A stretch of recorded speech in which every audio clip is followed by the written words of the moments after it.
Cameroon के इस school की क्लासरूम्स की हालत बेहद जर्जर और भयानक है। यहाँ इलेक्ट्रिसिटी या पानी नहीं है और यहाँ के 3000 बच्चे और स्टाफ हर रोज सिर्फ एक ही बाथरूम इस्तेमाल करते हैं। और इससे भी बुरी बात यह है कि भले ही स्कूल का मिशन छोटी बच्चियों को डोमेस्टिक अब्यूज से बचाकर उन्हें एक सुरक्षित जगह प्रदान करना है, फिर भी भीड़ और जोखिम भरी परिस्थितियों की वजह से कई बच्चे यहाँ पर एडमिशन नहीं ले पाते हैं।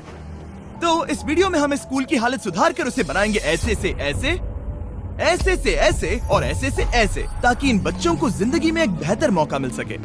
पहले हमने डैन और डैरेन को वहाँ ये देखने के लिए भेजा कि हम उनकी कैसे मदद कर सकते हैं। वहाँ जाने पर उनकी मुलाकात हुई फ्रांसिस से, एक अद्भुत इंसान जिसने अपनी पूरी जिंदगी कैमरून की असमानता और तकलीफों से लड़ने में समर्पित की है। ये फाउंडर हैं CDVTA के, एक ऑर्गेनाइजेशन जो कुएं बनाने में, सोलर पावर सेट इंस्टॉल करने में और पूरे कैमरून में एजुकेशन डेवलपमेंट में मदद करते हैं। जब पहली बार हम इस स्कूल में आए थे तब हमने देखा कि यहाँ के बच्चों के लिए यहाँ पर साफ सुथरे वातावरण की काफी कमी थी। कुछ तो खुद काम करते थे, उन्हें बोलने की भी आजादी नहीं थी, वो खुद के लिए बोल नहीं सकते थे। इन परिस्थितियों की कोई गरिमा नहीं थी। ऐसी परिस्थितियों में बच्चे भरोसा नहीं कर पाते कि भविष्य उज्जवल है।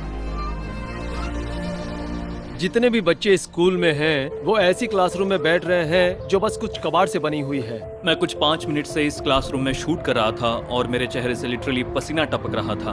मैं सोच नहीं सकता यहाँ घंटे भर लंबे लेसन को सुनकर पढ़ने में कैसा लगता होगा। पहले तो यहाँ पर बहुत गंद है, चारों तरफ धूल है और हमारे पास सीलिंग बोर्ड्स भी नहीं है। इन क्लासरूम्स की हालत बुरी है। बहुत से कारण है, पर सबसे बड़ा कारण ये है कि ये स्कूल कैमरून के इंग्लिश और फ्रेंच के बॉर्डर के बीचों बीच है, जो कि दो आबादियों के बीच चल रहे टकराव का एक दुर्लभ जंक्शन पॉइंट है। ये स्कूल इन कम्युनिटीज को एक कर सकता है। कई लोग इंग्लिश हिस्से से यहाँ पर आए और यहीं पर सेटल हो गए। ये स्कूल उनके लिए यहाँ आकर शिक्षा लेने के लिए एक सुरक्षित जगह बन गई है।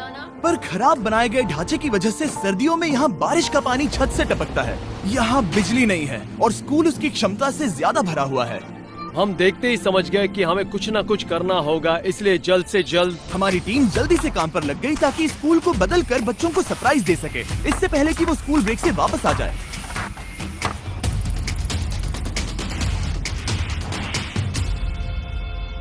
वो छुट्टियों से वापस आने से पहले डैरेन और डैन उनकी नई क्लासरूम्स देखने के लिए चले गए।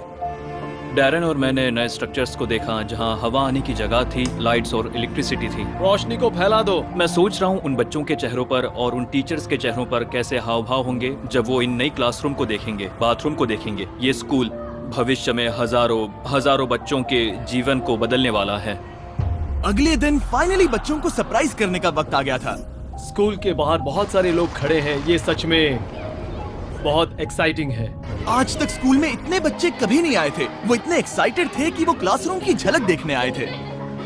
मैं अभी कार से उतरा और मेरा स्वागत करने के लिए यहाँ पर बहुत से लोग आए हैं। ये सच में बहुत कमाल है। फिर हेडमास्टर डेरेन को नए क्लासरूम की ओर ले गए, जहाँ उसने रिबन काटा और नए स्कूल के खुलने की घोषणा की।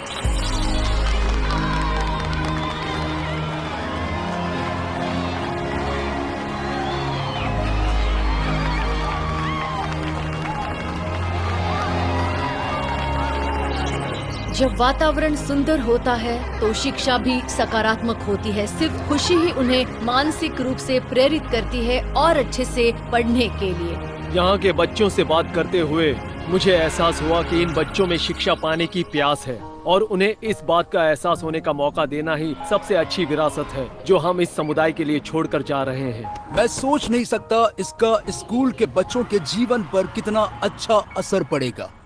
थैंक यू और थैंक यू वेरी मच। सच में मैं आपको दिखाता हूँ कि इस कम्युनिटी ने डैरेन को कौन सा अनएक्सपेक्टेड सरप्राइज दिया, लेकिन पहले वीडियो के अमेजिंग स्पॉन्सर्स के बारे में बता दूं। इलेक्ट्रिक ई-बाइक्स, वो फिर से आकर हमारे मिशन को उनकी अफोर्डेबल, इको फ्रेंडली और फन टू राइड बाइक्स के साथ सपोर्ट कर रहे हैं। हर बार उन्होंने दुनिया की मदद करने में अपना सपोर्ट दिखाया, चाहे वो एक ऑर्फनेज को फिर से बनाना हो, या साउथ अफ्रीका में बच्चों को हजारों शूज डोनेट करना हो, या दुनिया में लाखों कपड़े बांटना हो। साथ ही में उन्होंने कोलंबिया में एक आइलैंड को पावर देने में और जाम्बिया में बच्चों की सैंक्चुरी में मदद की और पूरी दुनिया में सैकड़ों इलेक्ट्रिक बाइक्स भी बांटी हैं। और अब इस साल में 8वीं बार उन्होंने मिलकर कैमरून में स्कूल बनाने में मदद की। इसलिए लगातार साथ देने के लिए मैं इलेक्ट्रिक ई बाइक्स का शुक्रिया अदा करना चाहता हूँ। वीडियो में वापस चलते हैं और अब वक्त है डेरेन के सरप्राइज का। गाँव के लीडर्स उसे एक पवित्र हट में ले गए और उसे वहाँ के लोकल कपड़े पहनाए। Thank you. बहुत बढ़िया। फिर उन्होंने गांव के बुजुर्ग के तौर पर कैमरून के एक ट्रेडिशनल रस्म में हिस्सा लिया। क्या? पूर्वजों के नाम। अब इसे पकड़ो, पकड़ो इसे। हाँ। मुझे अभी अभी गांव के मुखिया के तौर पर नवाजा गया। अब जब डैरेन फाइनली चीफ बन चुके हैं, वक्त आ गया था कैमरून के बच्चों को अलविदा कहने का। हम वापस आने का इंतजार नहीं कर पा रहे। इस वीडियो को देखकर आपने एड रेवेन्यू बनाने में हमारी मदद की ताकि हम ऐसी ही दुनिया भर में फिलैंथ्रोपिक प्रोजेक्ट्स करना जारी रख सके। और आपने यूट्यूब एल्गोरिथम को बताया कि आपको वीडियो पसंद है ताकि वो औरों को रिकमेंड कर सके, और उसके लिए हम शुक्रगुजार हैं। और अगर आप सपोर्ट करना चाहते हैं फ्रांसिस और कैमरून के उन कम्युनिटीज को जिनकी वो मदद करता है, तो आप डिस्क्रिप्शन में जाकर डोनेट बटन को दबाकर उसे डायरेक्टली सपोर्ट कर सकते हो। सभी डोनेशंस जाएंगे फ्रांसिस और CDVTA को ताकि वो इन बच्चों का एक बेहतर भविष्य बनाने में मदद कर सके। देखने के लिए शुक्रिया। सब्सक्राइब।